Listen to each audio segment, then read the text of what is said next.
Les Madridistas, quelles sont les actus du côté du Real Madrid dans ce beau mercredi matin? Alors aujourd'hui, on va être sur la continuité de la journée d'hier. On continue d'avoir quelques infos sur le mercato du Real Madrid, comme par exemple Enzo Fernandez, Mac Allister qui revient, Dani Ceballos ou encore Franco Mastantuono. Mais pour commencer tout ça, vous vous rappelez, hier, on a eu le Here We Go pour Denzel Dumfries. Ça, c'est une nouvelle qui fait plaisir. Et en plus de ça, Fabrizio nous confirmait également que le Here We Go de Konaté arrive très bientôt. Ça, c'est le Florentino Pérez qu'on aime voir. Et là, dites-vous qu'aujourd'hui, Fabrizio Romano nous dit mot pour mot, ce n'est que le début pour le Real Madrid. Le club veut faire plus cet été.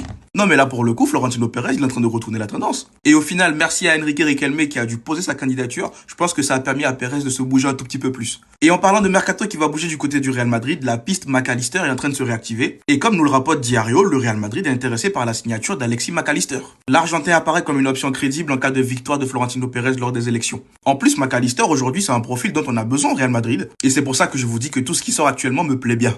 Mais sinon, selon plusieurs médias anglais, Chelsea a fixé le prix d'Enzo Fernandez à 120 millions d'euros. Et le Real Madrid doit maintenant décider s'ils feront une offre ou pas. Sachant qu'Enzo Fernandez aimerait régler son avenir avant la Coupe du Monde. Mais ça reste à voir si c'est possible parce que son dossier est bien plus compliqué que prévu. Là, on vient de parler des joueurs qui intéressent le Real Madrid. Maintenant, on parlera d'autres joueurs qui vont potentiellement quitter le club. Selon plusieurs médias argentins, River Plate veut récupérer Mastantuono cet été. Le club argentin veut proposer un prêt au Real Madrid. Alors pourquoi pas? Moi, personnellement, je pense qu'il vaut mieux envisager effectivement un prêt plutôt qu'une vente directe. Mais c'est la destination du joueur qui me pose un petit problème. Pour moi, il vaut mieux qu'il progresse dans un club européen. On peut par exemple l'envoyer du côté de Como en prêt ou encore du côté de Benfica. Mais une chose est sûre, faut qu'il continue sa progression dans un club européen. Et pour terminer, selon le journaliste Maté Moreto, Dani Ceballos est proche de rejoindre l'Ajax. Les négociations avancent bien pour un transfert d'environ 6 millions d'euros. Donc oui, Ceballos fait bel et bien partie des joueurs qui quitteront le Real Madrid cet été. Donc voici les quelques actus de ce mercredi matin. Dites-moi ce que vous en pensez dans les commentaires. Et surtout pour ne rien louper, vous savez ce qu'il vous reste à faire. Abonnez-vous. Criez pas Victor trop vite, hein. Non, Denzel Dumfries to Real Madrid, here we go. Ibrahima Konaté to Real Madrid, here we go soon. Et oubliez pas, hein, tout ça, c'est que si Florentino Pérez gagne les élections. Arrêtez vos crâneries. Arrêtez de nous faire croire qu'il y a un monde où Florentino Pérez ne remporte pas des élections. Il a mis en place toutes les règles possibles et imaginables pour être sûr de ne pas perdre le pouvoir. C'est Poutine en personne. D'ailleurs, le mondial, c'est très bientôt, ça approche. Donc si vous n'avez pas les chaînes Opli TV, vous avez moins 10% avec le code BEN10. Le lien est dans ma bio. Régalez-vous. Donc on va revenir là-dessus. Le Frise au Real, here we go. Accord conclu pour 20 millions d'euros. C'est la clause. Tonton, il a compris. Tu vas pas remporter des titres avec ce plot. Avec tout l'amour que j'ai pour Trent, hein. Défensivement, c'est trop léger. Bravo à Klopp d'ailleurs d'avoir réussi à faire de lui l'un des meilleurs latérales du monde à son époque. Concernant Konaté, un accord verbal a été conclu pour 4 ans. Bien évidemment, il est libre de tout contrat. Donc, 0 pour le transfert. D'ailleurs, juste pour que vous sachiez les Madrilènes, parce que je sais que vous êtes beaucoup à pas être au courant. Ça fait des années que vous rigolez sur Barça. Vous aussi, vous êtes en crise. Vous aussi, vous êtes en Hesse. Sachez-le. Non, parce que je vois le Real est intéressé par Alexis Mac Allister. Je vois que ça parle de Vitinha. Je vois que ça parle de Bruno. Oubliez vos transferts à 100 millions et j'en passe là. Vous allez voir c'est quoi d'être un FC intéressé. Et vous allez voir c'est quoi de pister tous les joueurs libres. Dumfries 20 millions passe encore. Vous allez pas tarder à comprendre pourquoi au Real ça part beaucoup de joueurs libres ces derniers temps. Je vous laisse juste la surprise. Tôt ou tard, bon peut-être pas parce que c'est Florentino Pérez, mais je m'en occuperai si c'est pas le cas. La vérité finira par éclater sur les comptes du Real. Néanmoins, je suis bon joueur, je vous l'accorde. C'est 2 très bons transferts. Dumfries pour 20 millions, à voir ce que ça va donner dans une défense à 4. Mais je trouve que ça reste un très bon transfert. Ça sera toujours meilleur que Trent. Il peut t'apporter offensivement et surtout défensivement. Concernant Konaté, sa saison elle est compliquée, on va pas se mentir. Mais s'il arrive à se relancer, qui je pense finira par arriver, on est en train de donner un collier d'immunité au titan bestial qui pourra commettre toutes les fautes de la planète, jouer aussi physique qu'il veut et prendre jamais de carton rouge. Et là, on peut avoir une version assez effrayante. Vous allez pouvoir enfin laisser Rudiger sur le côté là. Maintenant, la seule question, c'est vous allez partir sur Konaté Hussein ou Konaté Militao. En tout cas, j'ai hâte de voir la saison qui arrive parce que je sens qu'on va bien se marrer.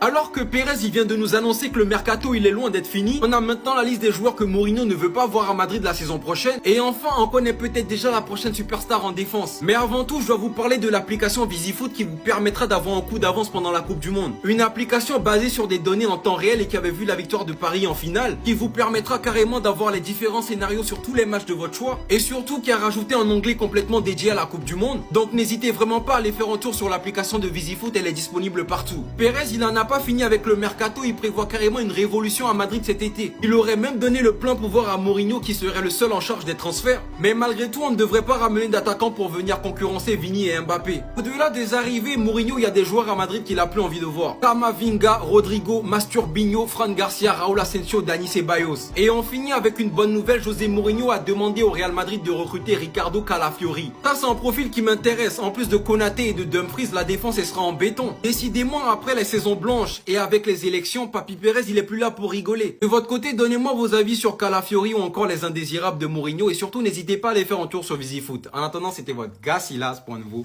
Pinker. Les transferts officiels du mercredi 3 juin, c'est parti. On commence tout d'abord avec le défenseur brésilien Dante qui a actuellement 42 ans. Donc déjà, il arrête sa carrière de footballeur et se lance dans une carrière d'entraîneur. Et Dante retourne au Bayern Munich et devient l'entraîneur des U23 donc de l'équipe B pour la saison prochaine. Et à noter que Dante avait déjà lui joué du côté du Bayern. Il avait joué de 2012 à 2015 en remportant un triplé historique en 2013 avec le Bayern Munich. Autre info officielle, c'est Domenico Tedesco, ancien sélectionneur de la Belgique, qu'on vient d'apprendre aujourd'hui, qui devient le nouveau coach de l'équipe de Bologne en Italie. C'est officiel également du côté de Monaco. Donc l'AS Monaco annonce le départ de Sébastien Pogonoli. Donc le club souhaite remercier Pogonoli et son staff pour leur engagement total avec l'AS Monaco et leur souhaite le meilleur pour la suite.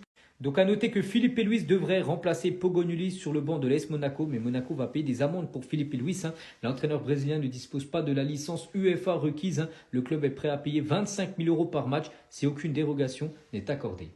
C'est officiel également concernant Marco Silva, donc entraîneur portugais de Fulham. C'est fini les gars, après plus de 5 ans passés du côté de Fulham, il quitte cette équipe. Et Fabrizio Romano confirme concernant Marco Silva qui devrait devenir le nouveau coach du Benfica, donc l'entraîneur qui remplacera José Mourinho. Les gars, c'est l'actualité du Real Madrid du soir. Restez là et j'ai beaucoup de choses à dire. Special One est un grand admirateur des deux joueurs, Valverde et Bellingham. Il compte s'appuyer fortement sur les deux. Mais est-ce que ça étonne quelqu'un? José Mourinho, il adore ce type de joueur, combatif, qui ne rechigne pas aux efforts. Et les deux font que de courir. C'est des gazelles. Les gars, il va adorer ces deux joueurs. C'était obligé que ça allait matcher les deux. Tu vois lui? Et tu vois lui. Tu le vois? Et lui, tu vois lui. Tu l'as vu? Regarde. La Big Fafa, si Aurélien Tchouaméni part du Real Madrid cet été, Matheus Fernandes le remplacera. Est-ce que pour vous, c'est un bon choix, Matheus Fernandes, pour remplacer Tchouaméni? Moi, c'est un grand oui. Encore une fois, je n'ai rien contre Tchouaméni, mais je ne suis pas fan de son foot. Encore un nouveau joueur, la Big Fafa. Cette fois-ci, le Real Madrid a contacté Ricardo Calafiori. C'est juste un contact, arrêtez de dire on va l'acheter. C'est qu'un contact, c'est pour prendre la température. En tout cas, je suis très content comment le Real Madrid se démène après ces 2 saisons blanches. En tout cas, ils vont recruter les postes clés. Où on nous a critiqué, on va recruter là-bas. Et j'adore ça. Et en plus, on prend des joueurs combatifs. Mais remarquez bien les défenseurs qu'on prend. C'est des défenseurs qui peuvent jouer à plusieurs postes. Guardiola, il peut jouer à gauche. Dans l'axe, Fury peut jouer à gauche. Dans l'axe, plusieurs postes. Si on prend Dumfries, il peut jouer piston, arrière droit, même milieu droit. Konaté qui peut jouer quand DC, bien entendu. Et je pense que tous les Madrilènes vont être contents. Pérez ne veut pas de Rodri. Pas de Rodri au Real Madrid. Je pense qu'on va tous être contents. Pas de Rodri, tu vas pas venir dans l'équipe de Vinicius Junior, non. Et pourtant, je vous garantis que Rodri veut venir au Real Madrid. Remercions The Special One. Florentino Pérez a accepté de modifier la politique de transfert avec Mourinho. José a demandé au club de cibler également des joueurs plus expérimentés, comme on l'a vu avec Dumfries. Mais c'est totalement logique. Il nous faut de l'expérience dans cette équipe. Il nous faut des leaders de vestiaire dans cette équipe. Il nous faut des joueurs qui gueulent sur le terrain quand on fait n'importe quoi. C'est bon ça, moi j'adore. Enzo Fernandez veut fortement rejoindre le Real Madrid cet été. Est-ce que ça sera lui la grosse recrue que demain, Florentino Pérez va annoncer? Dites-le moi, la Big Fafa. Et moi, je suis très content qu'on s'intéresse à Cucurella. Je vous promets, je le prends les yeux fermés, la Big Fafa. Les yeux fermés. Concernant Carreras, il n'est pas convaincu par les infos qu'il a pu avoir par Benfica et ce qu'il a vu avec le Pasteur. Il veut un arrière latéral gauche qui peut rivaliser avec ou meilleur que Carreras. Cucurella le graille, les gars. Il le graille. Il y a un gros ménage qui va être fait cet été au Real Madrid. J'adore ça. Florentino Pérez, merci d'écouter les supporters pour la première fois, même si je sais que c'est parce qu'il y a les élections. Mais bon, je préfère me dire que tu écoutes les supporters. Et José Mourinho. En tout cas, avec les joueurs qu'on a ciblés, les joueurs qu'on a pris, c'est de bonne augure pour la saison prochaine. La Big Fafa, que pensez-vous de l'actualité du Real Madrid, de l'actualité des transferts? Dites-le moi un peu dans les commentaires, la Big Fafa. Surtout, n'oubliez pas, republier, aimer, on en bleu. Et c'est vrai que j'en ai jamais parlé. Pendant le début de saison, mon père, il est allé à l'hôpital pendant plusieurs semaines. Et en fait, moi, dans ma situation, je savais pas quoi faire. Je savais pas si je devais rentrer, arrêter de jouer, parce que l'équipe aussi avait besoin de moi. Les gars, franchement, J'ai écouté le témoignage d'Ibrahima Konaté et ça m'a touché. Ça m'a touché de ouf. Donc tout d'abord déjà, paix à son papa, paix à son papa, paix à son papa, que Dieu lui accorde le paradis. Et deuxième chose, Ibrahima, désolé si parfois on a été trop critique envers ta saison sur le plan sportif. Et c'est vrai qu'en tant que créateur de contenu, on doit se remettre en question sur ce genre de choses parce que, en fait, nous, on voit que le côté sportif. En réalité, on voit que ce qu'on voit. Et on prend pas en compte des fois le côté humain. C'est ça qui est malheureux dans le foot de manière générale, c'est qu'on va juger que les sportifs. Alors qu'en fait, derrière le sportif, il y a un homme, il y a un humain, il y a un cœur. Et là, Ibrahima, il vivait une situation compliquée avec son papa qui était malade, qui était à l'hôpital, etc. Et lui-même, il était en plein doute sur sa carrière sportive. En mode, est-ce que je dois arrêter de jouer? Est-ce que je dois aller à Paris, être aux côtés de mon papa?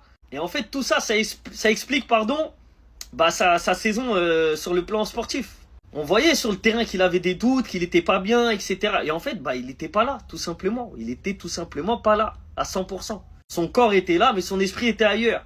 Et l'erreur qu'il a fait, comme il a dit, c'est qu'il n'en a pas parlé. Il n'est pas parti voir de psychologue, il n'est pas parti en parler aux gens du club, etc. ou à ses proches. Il a tout gardé pour lui. Et quand on garde tout pour soi, malheureusement, c'est jamais bon. Donc Ibrahima, à titre personnel, je m'excuse parce que, j'en ai pas fait beaucoup des vidéos, mais je pense que 2-3 fois, j'ai dû dire que ta saison n'était pas bonne. J'avais pas les tenants et les aboutissants. Mais maintenant que je les ai, je m'excuse, même si j'ai jamais été très excessif sur son cas. Et de 3 peut-être même. Ibrahima, va pas au Real. Viens au PSG, on va donner tout l'amour que tu mérites. On va te donner tout l'amour que tu mérites. Là, tu vas aller à Madrid. Frérot, là-bas, c'est tendu en ce moment. Les médias madrilènes, les médias espagnols, ils sont mauvais. Ils vont pas prendre tout ça en compte. Alors que nous, en tant que Parisiens, toi-même, t'es Parisien, on va prendre tout ça en compte. T'es l'un des nôtres, t'es notre frère. Donc Ibrahima, ne va pas à Real, va pas à Madrid, viens au PSG. Parle avec ton agent, essaye de trouver un bail. T'es gratuit, une petite prime à la signature, vas-y, tranquille. Viens à la maison, on va te donner tout l'amour que tu mérites. Parce que t'es un bon défenseur, frérot. Et hier ou avant-hier, je le disais. T'es un bon défenseur, on sait que tu peux faire mieux. Et maintenant, on sait pourquoi t'as pas été si bon que ça la saison passée. Et on te pardonne, on oublie tout. Viens au PSG, va pas à Madrid, c'est tendu là-bas. T'as vu les saisons blanches, tout ça, c'est relou. Ibrahima, viens au PSG, viens, rentre à la maison, t'inquiète pas, ça va bien se passer. Et puis Zabarni, là, tu vas le sauter en rapide. Il n'a pas le niveau. Donc viens mon frère, viens, on est ensemble.